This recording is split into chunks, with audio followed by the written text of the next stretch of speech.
I think PvP in RuneScape has a lot of potential. I really do, and I do know they do their what is it? Their 1 month Ironman tournaments or whatever, where but X Yeah, amount of people, X hundred or thousand, will get together. They will skill for a month, and at the end of it, they'll have a PvP tournament. I think that's awesome. I don't really know of another experience like that. I do think that there is room for growth if Jagex does take care of this. There are a few barriers to this, and Jagex themselves seems almost opposed to PvP, which they know most of their audience is PVM. yeah, I think this is an undisputed fact at this point. I mean, I'd love to see graphs. I'd love someone to pull up graphs.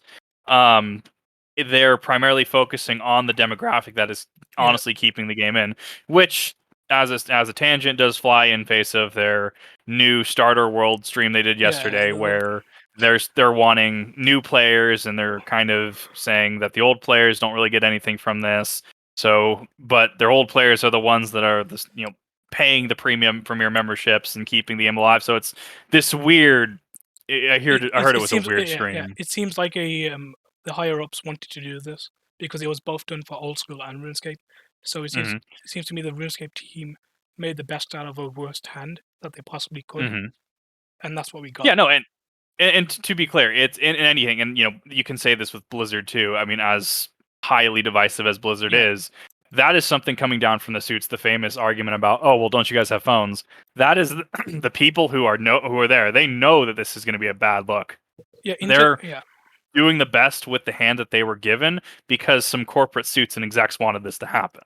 yeah. Interesting you bring up Blizzard because you brought up Deadman mode, and Mm-hmm. I think that's a failure. Deadman, yeah. Yeah, I think it's a failure, Really? and because people will see it and it's like, oh, they'll see this as a seasonal event. I see it as an esport, and it's a failure as an esport because it's a developer-run esport, and any Mm-hmm. esport that isn't grown from the grassroots fails. We Mm-hmm. saw this with Overwatch, right? Yeah. Overwatch wasn't supposed to be a competitive esport; it was just supposed to be a fun game. But then Mm-hmm. Bobby Kotick heard about it, and he wanted to make it into an esport because he saw the value in esport and the Because marketing. Bobby needs a new boat. Yeah, so Yeah, he did.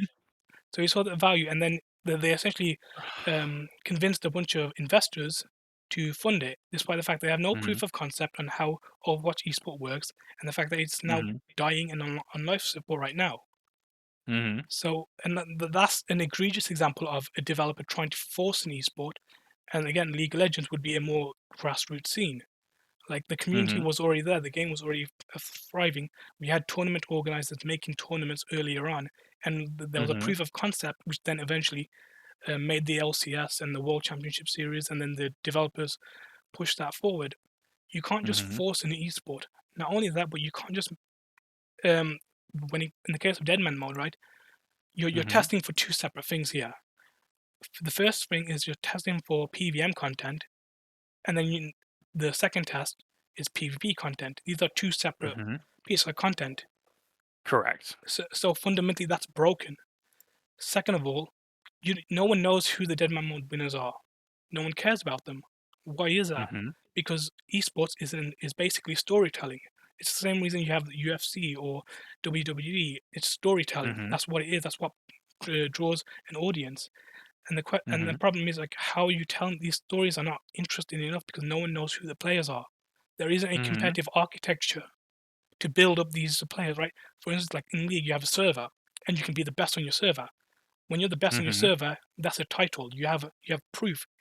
It's real for that year, Mm-hmm. and you can build a story like when that player then okay he now goes into like the Challenger series, and then he goes LCS. Oh, this was rank one, NA server challenger, right? It's a natural form of storytelling, and that's what Mm-hmm. grips a lot of people to esport. And that's why and not only that, but there's a lot of different tiers of esport. Not all esports are equal as well. So I think the most Jagex could do is be like a tier 3 esport. That's like something like Evo, I Mm-hmm. say. Well, I like that you bring up that not all esports are created equal. As someone who has a lot of hope for Infinite, has done a video on Infinite, just kind of a standard rant. This is what I think of this. Infinite's not in a good spot, but Microsoft is pushing it out as an esport platform to its merit and its detriment. I mean, that is unfortunately a case where the elite, like the 10 to 1% that are actually playing at a competitive level, are having impacts for everyone else who could realistically they could give a shit. The Mangler is the primary example where in PvP it arguably was an issue, but it was an issue more or less at the higher levels of play, so therefore they fixed it for everyone else. I don't see that happening with League. If League, and I've very little understanding of the actual competitive League, didn't they nerf Akali for that reason? Like Akali was busted and they had to Yeah, yeah. rework her for Okay. that reason. Yeah, that goes into balancing, and league balances is like that's a really hard job to have for anyone, because you're not only balancing Hmm. for you're potentially balancing for competitive, and then you're Hmm. balancing for the regional servers and what regional Hmm. metas could be within a server, right? Like for instance, the Koreans really like Kai'Sa. They play Kai'Sa a lot, Hmm. so obviously that's gonna have an inflated win rate or stats, stuff like that. Yeah, And yeah. then Usage will go up, therefore skewing yeah, results. yeah, and then you have to balance that with ranked population distribution. So how many Hmm. players are in silver? How many players are in gold? How many? What do these players do? It's a really hard job. Hmm. You can't get And so yeah and so I do like that you did bring up that there were different tiers of that, point in case. And Jagex they don't have to necessarily be the next league. They don't necessarily have to be the next big esport, uh, right? uh, they really don't have to. They can create a good experience with what they have here. Yes, I 100% think that that is 100% feasible. yes, and the problem is that the community are so close-minded that they don't see it, and they only play RuneScape. That's a big problem with RuneScape. RuneScape players Hmm. only play RuneScape. They don't play other MMOs. They don't play other games. Maybe they do, but like they don't play other games to a level where they understand the game design philosophy behind it and what actually goes on and what actually makes a good game. I Whether do think part of that has to do with humans just inherently being teachers of it, creatures of attachment. yeah, Where I've had my account for over 15 years. It was banned at one point because someone got a hold of my account, some botter, and it was macroing major. So I mean, Jagex was kind enough to be like, "Hey, yeah, this wasn't you. yeah, Just don't be that guy," which I definitely appreciate Jagex for. It's if you have and WoW players see this as well. If you play and this that's why they come back every expansion. They yeah, play for a little bit and then they're like, god, this sucks. um it's because you're attached to an account. If you yeah, spent 15, 20 years on your account, you're going to want to you've already invested time into it. It's harder to break that barriers for like to go to Albion Online, go to ESO, go to EverQuest 2. For me, it's hard if you don't have that history because you're starting essentially from scratch. So yeah, people are attached to RuneScape because they do have that attachment.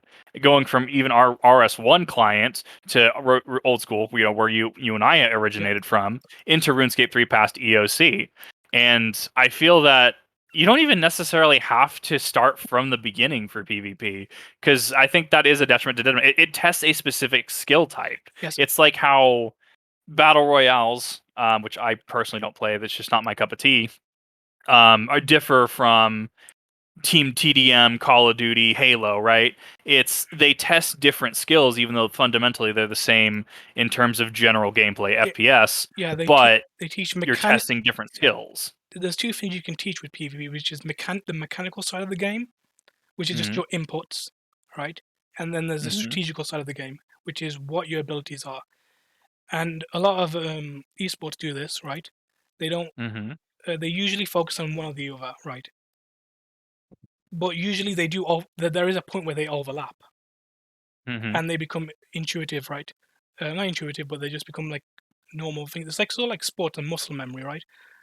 Hmm. Eventually, you just learn a concept, and you don't know how to explain it, but you just know it, Hmm. and it's just instinctive. And Yeah, you fail enough times or you do a thing enough time that you can therefore identify something.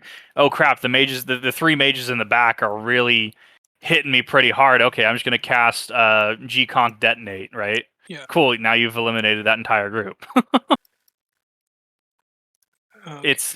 It's things that you can you can read a rotation bar all day, but You certain things, especially if you skew away from the path someone's laid before you need to know how to get back on. yes, and that's also a big problem with like RuneScape.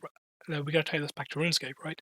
So Yep. how do players make groups for soul lag or group bosses, right? Hmm. The very elitist, right? that's how it ends up being. And the reason it's Mhm. very elitist is because there's no way that you can test a player's mechanical skills or strategic skills in any other way other than doing this high level content. Mhm. So if you added PvP and you added a structural system, like an MMR system, Mhm. like a like MMR solo queue type system, well, you can at least test for mechanics and skill level by your rating, Mhm. and you can weed out bad players and good players, and Mhm. you can help players learn that way, because that used to be So that used to be in the game, I right? Let And me I do think that you're onto something. I think we do need to address a couple points before moving forward with that, though. One, Jagex is very seemingly opposed to PvP as a content as a game mode. Point in case of this one, the Wilderness rework, a lot of that ended up yeah, happening too. Bloodwood trees, there were Bloodwood trees for Hydrix bolts were originally in the Wilderness. They added the one on the very edge of Edville to satisfy people that didn't want to go into PvP content. Three, the duel arena. From my understanding, that was due to staking, which yeah, gambling, RMT, real yeah. world money transaction. Obviously, that puts Jag. It's not even that they're necessarily opposed to it, right? It's that one, they're not receiving any profits from that. Two, that puts them in a weird legal spot. Three, it gets messy as someone who works at a financial institution. If you're having to dispute something like that, it's like, okay, what are the, having TOS? Look, this is we can't allow this because of the problems it has. That that's what ends up. It's just it doesn't work. I It mean, puts them in a really awkward position.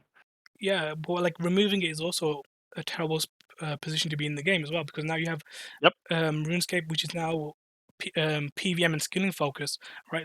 Like there's three major content groups in RuneScape: PVMing, skilling, and questing. Now, recently we Mhm. haven't been getting that many new quests, so it's really PVMing and skilling. So now you're appealing to a very narrow group of players.